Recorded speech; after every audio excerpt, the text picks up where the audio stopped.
MQM वालों को जो सॉरी टू से यहाँ मैं ये एमकेएम है, है ही नहीं।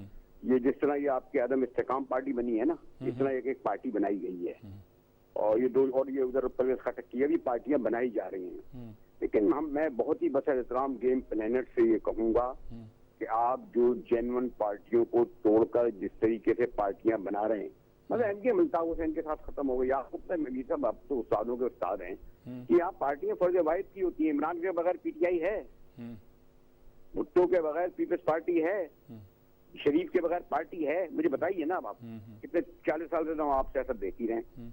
अब ये कैसे पार्टी आ गई?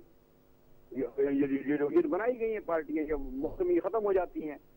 इस वक्त एमकेएम ही जैसे आप काउंट कर रहे हैं, वो एमकेएम जिसको 99% नशिस्तें मिलती थी, इनकी एक आवाज पर शहर बंद हो जाता था। ये जो बिठाले बेचारे गए हैं ये लोग, तो ये जाके लाहौर में जाके मुआहदे कर रहे हैं। मुझे नहीं पता ये इनके बाद के पिछले इलेक्शनों में देख लें आप, लोकल बॉडी 200 500 वोट मिले मीर साहब इनको। ठीक है, पीपल्स पार्टी से लाख इख्तलाफ करें, पीपल्स पार्टी कराची में 1970 से मौजूद है।